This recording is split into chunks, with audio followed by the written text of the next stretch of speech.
The lack of sleep had made me irritable. Or at least that's what he thought. The truth was, so many things made me irritable and frustrated. Sleep deprivation was just one of them. The massive suffocation of feeling trapped in this shitty loop of sunrises and sunsets added to it. And the way I had become suddenly devoid of any outlet certainly put me on edge. The Porsche was already sitting idle in the parking lot as I pulled in beside it. Jazz and I exited the car at the same time, both impatient to see our other halves, and kind of making me feel like a pussy for being as pathetic as him when it came to my girl. I didn't really care though. Jazz and Alice could pretty much see each other whenever they wanted. Lucky fucking bastards. Bella practically flew out of the car, not even shutting her door, as she sprung into my open arms with an enthusiasm that likely expended all of her remaining energy. I smiled as I gripped her tightly around the waist. The first real smile since Friday probably.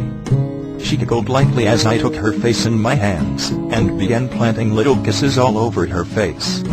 Her cheeks, her nose, her droopy eyes, and her chin. Not the lips.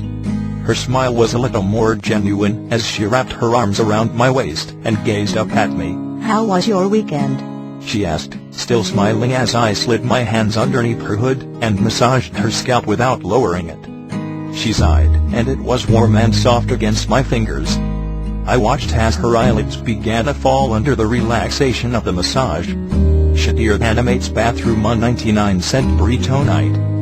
I smirked, attempting to see her smile widen, and feeling a little guilty about making her so goddamn relaxed when she was so obviously already tired as hell. She chuckled once, raising her eyelids, and quirking an eyebrow at me. "Monday morning fecal humor. No thanks," she replied dryly. I could see the smile flirting at her lips, so I just shrugged, and pulled my hands out of her hood. She began staring at my forehead with an odd expression. Concern maybe.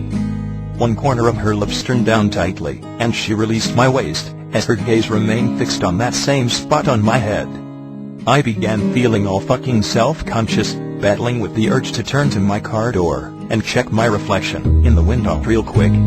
She just lifted a little hand to my face, using her fingers to firmly press into my forehead, as if wiping something off.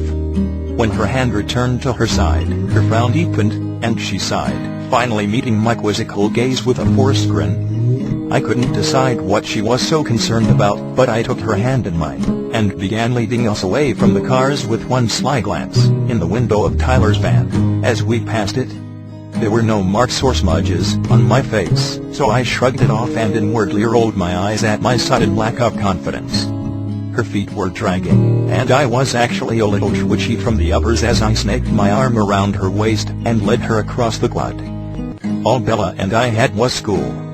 That brief embrace between the cars, before the bell rang. The smelling and the simple kisses, as we approached the doors. The minutes on the way to the next class, where we walked really fucking slow.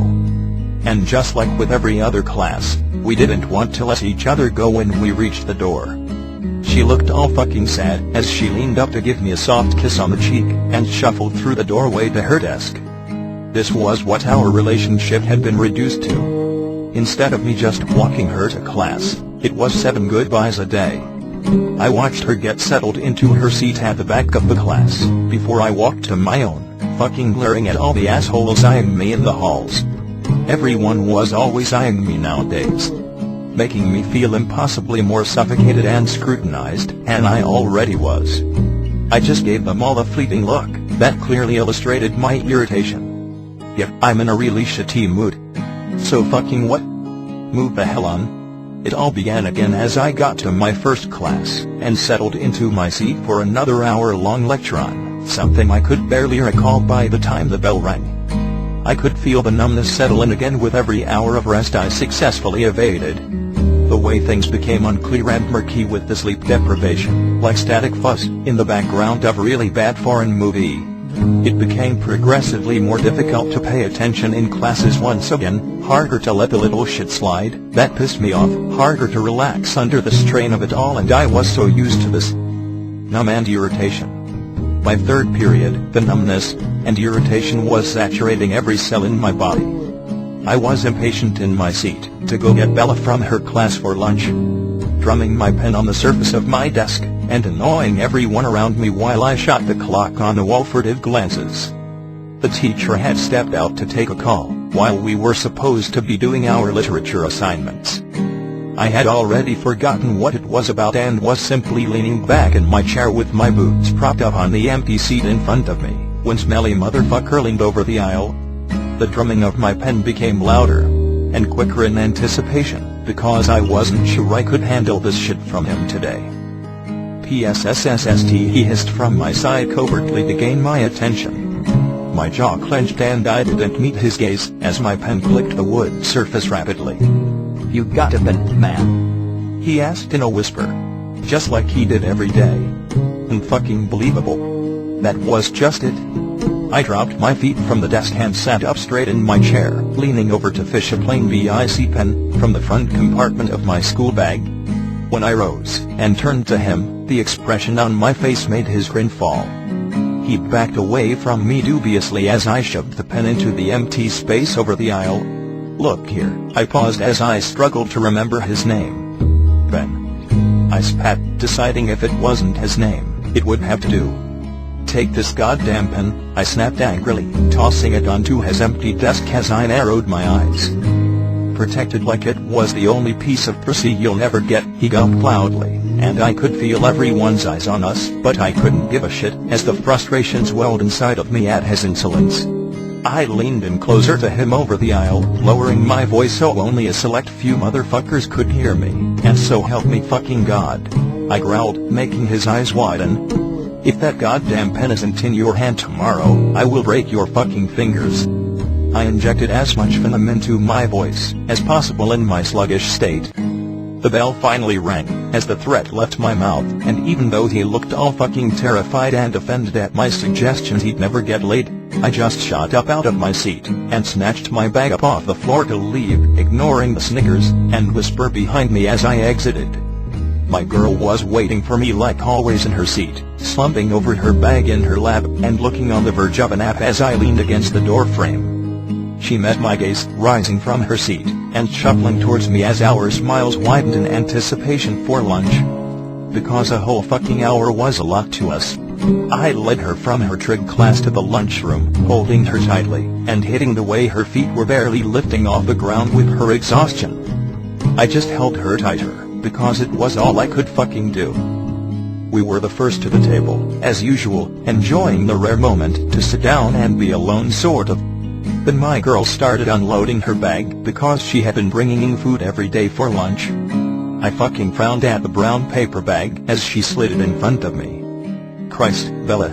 You don't really have to do that." I sighed, dragging one hand over my face, while my foot began bouncing my knee up and down rapidly. I mean, I was pretty fucking incapable, but I could manage to feed myself once a day. She shook her head and sat deposited my cookies beside the brown bag. "You know how much I love cooking for you," she slurred while removing her hood and attempting a small smile for my benefit. Fucking slurred. I stared into her eyes, noting the way they were swollen underneath and nearly grimacing at how dark they were as my knee bounced up and down under the table. "When was the last time you slept?" I asked in a clipped tone, because she wasn't tense enough to indicate she has slept the entire weekend, and I fucking hated seeing her so goddamn sleepy. She bit her lip and turned her face away, shrugging a little and irritating me as she just leaned back and kept her face down without answering. I let it go, because I was in no position to do otherwise. My leg was probably vibrating the whole table as I opened the brown bag and removed my meal. Because really I was hungry, and that bullshit school pizza paled in comparison to one of my girl's quesadillas. I took one moment to glance curiously at the Ziploc bag she had placed on the table. "Persimmon, rest in pieces." I sighed and shook my head at them. "How's it so easy for you?" she whispered from my side as her little hand went to my knee and began rubbing it. I let my leg still under her palm and took a bite of the quesadilla. Upwards. I chewed honestly with a shrug while staring at the cookies sullenly. I didn't feel like I should lie to her. I never lied to her. I told her everything no matter How fucking stupid it made me look. The next words out of her mouth almost made me choke. Can I have some? Her voice came out small and timid, and still slurred. I turned to face her with wide eyes, and she looked completely serious, rubbing my knee and basically asking me to be some kind of fucking supplier, as she begged with her heavy stare. No. I choked with a start, appalled that she would even ask. No fucking way in hell was I going to let her put that shit in her body. She just looked away indifferently, like she was expecting that answer from me anyways. And then I felt like shit because her eyelids were falling, and she was so goddamn tired that it made my heart clench for her. Yet I was staying awake, because I had lit a white helper. I returned my quesadilla to the bag and dusted off my hands, leaning back completely in my chair, while shoving my fists into my eyes. It wasn't fucking fair. It wasn't tit for tat. I shrugged off my jacket and laid it across the table. Come here, I ordered softly, putting my arm around her and pulling her to me. She moved closer, but not close enough, so I pushed my chair back, ignoring the way she eyed me quizzically as my arm snaked its way around the entire circumference of her little waist. I pulled her into my lap sideways, pushing her chair away so her feet could fall freely at my side. She furrowed her eyebrows at me, and I knew the whole fucking lunchroom was watching this shit, but I could care less. I just situated her in my lap, and used one of my hands to softly push her head to my shoulder. You have 1 hour to sleep, I whispered while grabbing my jacket and draping it over her. She was stiff for a moment before relaxing completely into my chest, not even asking any questions, as her eyes closed and her body angled further into mine. She was so tired that she didn't even give a shit if everyone was watching. I lifted the jacket higher to obscure her face from the bright lights of the lunchroom, and then I just wrapped her up in my arms tightly. Because that's what my girl needed for sleep. She nuzzled deeply into my chest, and then I felt her sigh against me once before I knew she was dead to the world. 1 hour wasn't much, but if I did it every day it would make it more bearable for her. 5 free hours a week. That was more than I was ever guaranteed. Rose and Emmett came to the table first, glancing at us curiously, as they settled into their seats. I just looked away, and tightened my arms around her as I began feeling more than hearing her signature soft snore, muffled by my chest and jacket. She was so warm on top of me and so soft and comfortable and smelled so fucking good.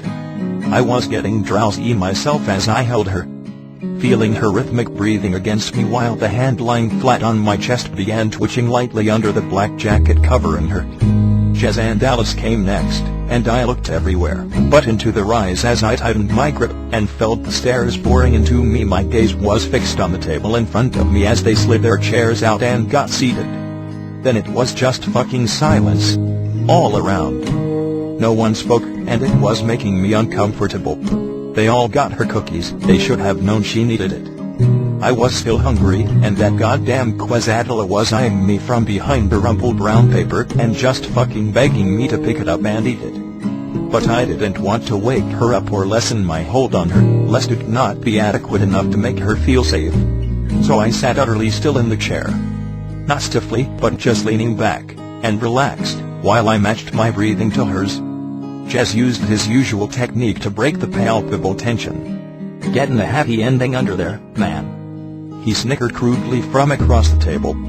I shot my eyes to his, and gave him a pointed glare. Usually that'd be enough, but I was irritated enough to punctuate it. Shut your fucking mouth, I growled lowly, narrowing my eyes, and making his smirk fall so completely that I almost expected verbal retaliation. Because Jez is a prick like that. But he actually looked genuinely apologetic as his face fell, and he began chewing on the shitty school pizza in silence. I couldn't tell if it was because Alice was passing him the evilest eye I've ever seen, or because he was actually sorry, but it didn't matter. Because when Alice shifted her gaze to mine, her expression softened. She propped her elbow up on the wooden table, and combed her fingers through her short hair, while she looked into my eyes.